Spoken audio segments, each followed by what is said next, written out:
Hello friends, welcome to your YouTube channel. We had already discussed about the relative deprivation theory, conflict theory of social movement.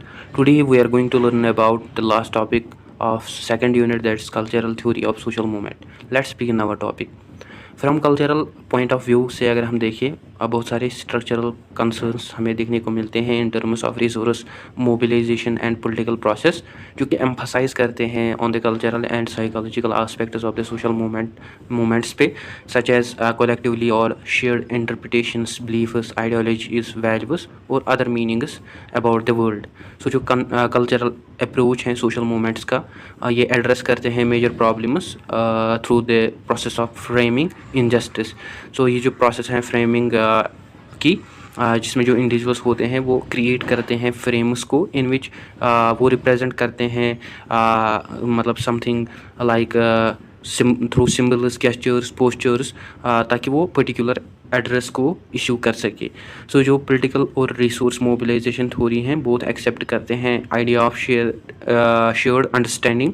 For example, अगर एक society face करते हैं unjust social conditions, through जो process framing process हैं, इसके through जो people होते हैं वो अंडरस्टैंड करते हैं creation and existence of movement, जब वो डेवलप करते हैं injustice frame in order to mobilize individuals.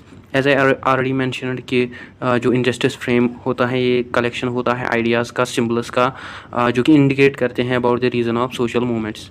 Like अगर हम पिक्चर फ्रेम की बात करें या बिल्डिंग फ्रेम्स की बात करें, जो कि रिप्रेजेंट करते हैं पर्टिकुलर इश्यूज़ को थ्रू सिम्बल्स, इमेजेस और आर्ग्यूमेंट्स, आइडियाज़, जो कि सजेस्ट करते हैं क्या एसेंशियल फीचर्स हैं एक सोशल मूवमेंट के, या क्या कंसिक्वेंसेस हैं, काजेस हैं, एक्स्ट्रा। सो जो कैरेक्टरिस्टिक्स हैं फ्रेम्स की, वो हैं एक्सप्रेशन और लैंग्वेज। हर एक फ्रेम प्रोवाइड करता है way of thinking, talking, extra. Some of the important characteristics of injustice frame की अगर हम बात करें, फर्स्ट जो फैक्ट्स होते हैं वो कंटेन करते हैं फ्रेम्स, या वो फिक्स्ड होते हैं इन द फ्रेम्स। सेकंड, जो पीपल होते हैं वो कैरी करते हैं frames on to their heads. Third, जो फ्रेमिंग है ये हेल्प करते हैं लोगों को एंटर होने में about the world view. Fourth, जो फ्रेम्स होते हैं ये सर्टेन इम्प्लिसिट और एक्सप्लिसिट मॉरल अपील्स होती हैं टुवर्ड्स द पीपल। सो जो कि एम्फसाइज करती हैं on the basic issues.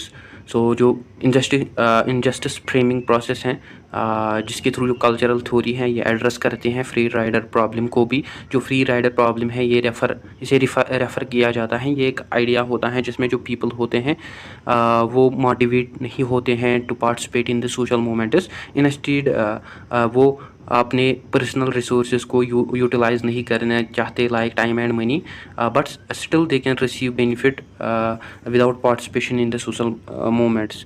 For example, if there are two persons X and Y, in which जो एक्स हैं वो जानता है कि जो वाई है वो पार्टिसिपेट करेगा सोशल मूवमेंट्स में। सो जो एक्स हैं वो बिलीव करता है कि जो मूवमेंट हैं वो सक्सीड होगी उसके बगैर। सो जिसके कारण वो अपनी जो पार्टिसिपेशन है वो अवॉइड करता है, ताकि वो अपनी रिसोर्सेज और टाइम को सेव कर सके।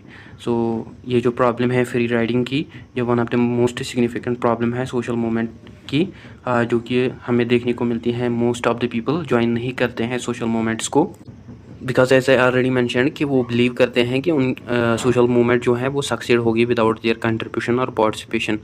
सो जो कल्चरल थ्योरी है सोशल मूवमेंट्स की, इसमें जो सोशल नेटवर्क्स हैं या डिजिटल मीडिया है ये प्ले करता है important role in spreading the cultural social movements through framing. So there are mainly हमें 3 टाइप्स ऑफ फ्रेमिंग देखने को मिलता है। फर्स्ट जो है वो है डायग्नोस्टिक फ्रेम। ये ऐसा टाइप ऑफ फ्रेम है सोशल मूवमेंट्स और ऑर्गेनाइजेशंस का जो कि डिस्क्राइब करते हैं नेचर ऑफ द प्रॉब्लम को।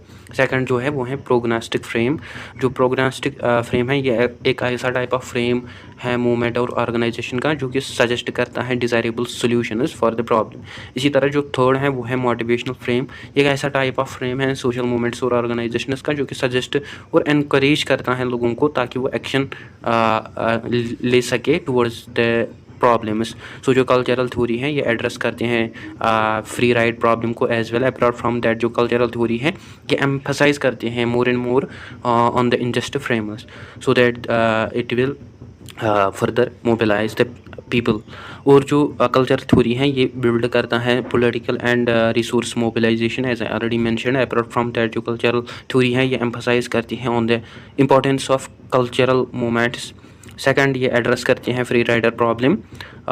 सो ये जो कंसेप्ट है सोशल साइंसेस और कल्चरल थ्योरी का, सो जिसमें इंक्लूड किया जाता है set of concepts, theoretical perspectives, कैसे individuals, group, societies organize, communicate और परसीव करते हैं एक दूसरे के साथ अबाउट एनी रियलिटी। इनमें जो फ्रेमिंग होते हैं वो ब्रिंग करते हैं interpersonal communications among the individuals through the mental representations, interpretations, simplification of reality.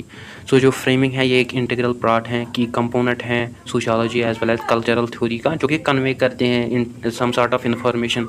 सो जो सक्सेसफुल फ्रेमिंग है ये ऐसी टेक्निक्स को यूज़ किया जाता है ताकि जो लोग हैं वो रिड्यूस करें ambiguity about the intangible issues जो कि रिस्पेंट्स नो जानते हैं थ्रू द फ्रेमिंग। सो जो कल्चरल थ्योरी है सोशल मूवमेंट्स की, इसमें जो फ्रेमिंग है वो एक्ट करते हैं as a schema of interpretations through भी जो इंडिविजुअल्स होते हैं वो अंडरस्टैंड और रेस्पॉन्ड करते हैं इवेंट्स को अकॉर्डिंगली। इन अदर वर्ड्स जो पीपल होते हैं वो बिल्ड करते हैं series of mental filters through biological और कल्चरल इन्फ्लुएंसेस। सो वो यूज़ करते हैं फिल्टर्स को ताकि वो सेंस बनाएं regarding the world, they can make their views about the world. और उनकी जो चॉइसेस होती है वो मेनली इन्फ्लुएंस होती हैं, उनकी जो व्यूज होती हैं वो मेनली इन्फ्लुएंस होती हैं थ्रू फ्रेमिंग प्रोसेस। तो गाइस ये था आज का हमारा टॉपिक। आई होप आपको अच्छे से क्लियर हुआ होगा। Don't forget to share, like and subscribe to discipline talk channel. Thank you for watching.